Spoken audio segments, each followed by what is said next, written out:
वो जिनकी आंखों में ब्रह्मांड समाया है, जिनके केशों में गंगा की धारा बहती है, जिनकी जटाओं में समय बंधा हुआ है, वो महादेव अक्सर मौन क्यों रहते हैं?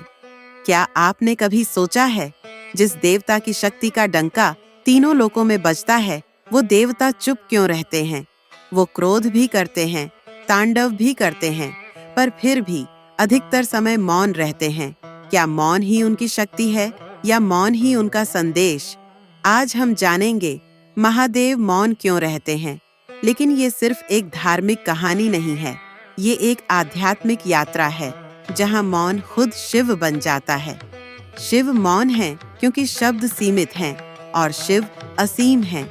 जब कोई व्यक्ति पूर्ण ज्ञान को पा लेता है तो वो जान जाता है कि शब्द उस ज्ञान को व्यक्त नहीं कर सकते। जैसे किसी ने समुद्र को पी लिया हो, क्या वो कुछ कह सकेगा या उसकी आंखों में ही पूरा सागर झलक जाएगा? शिव का मौन बताता है, जहां शब्द खत्म होते हैं वहीं से सत्य शुरू होता है।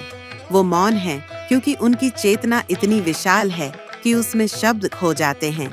शिव सिर्फ एक देवता नहीं है, वो आदि योगी हैं, पहले योगी, पहले तपस्वी, पहले ध्यानस्थ। जब कोई गहरे ध्यान में डूबता है तो उसे शब्दों की जरूरत नहीं होती, वहाँ केवल अनुभव होता है और अनुभव को शब्दों में ढालना, उसे सीमित करना होता है। शिव का मौन ध्यान की गहराई है। जिस मौन में ब्रह्मांड की ध्वनि गूंजती है, AUM, वो मौन जो चेतना को ऊंचा उठा देता है। एक ओर महादेव तांडव करते हैं, ध्वंस, गति, क्रोध और ऊर्जा का नृत्य, और दूसरी ओर वो शांत, शांत और मौन। क्या यह विरोधाभास है? नहीं, यह शिव की पूर्णता है। जहाँ तांडव बाहरी शक्ति है, वहाँ मौन अंदर की शक्ति है। शिव का मौन बताता है कि शक्ति सिर्फ उग्रता में नहीं, बल्कि संयम में भी होती है। और यही शिव का सबसे गहरा संदेश है। तुम तांडव करो, पर मौन से जुड़कर। तुम बोलो, पर भीतर शांति हो। भगवान शिव को ब्रह्म स्वरूप कहा जाता है, जिसका कोई आदि नहीं, कोई अंत नहीं। वो सब कुछ है और कुछ भी नहीं। जब पार्वती ने शिव से ब्रह्म ज्ञान मांगा तो उन्होंने मौन रहकर उत्तर दिया, क्योंकि ब्रह्म ज्ञान बोला नहीं जा सकता, वो अनुभव किया जाता है। ये वही मौन है जिसमें उत्तर छिपा है। ये वही मौन है जो समय से परे है, और ये वही मौन है जिससे सृष्टि बनी है। आज की दुनिया शोर से भरी है, हर कोई बोल रहा है, हर कोई अपनी बात थोप रहा है, लेकिन क्या कोई सुन रहा है? शिव हमें सिखाते हैं, मौन में ताकत है।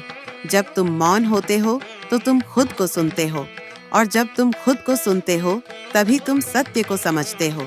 शिव का मौन हमें सिखाता है, भीड़ में शांत रहो, शब्दों की बाढ़ में खुद को खोने मत दो। कभी कभी चुप रहना सबसे ऊंचा जवाब होता है। महादेव के मौन में सिर्फ शांति नहीं है, बल्कि सृष्टि का रहस्य छिपा है।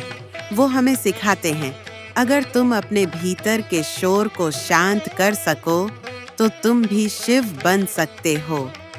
इसलिए अगर कभी जीवन में उत्तर ना मिले तो शोर मत मचाओ, मौन हो जाओ, क्योंकि शायद महादेव उस मौन में ही बोल रहे हों।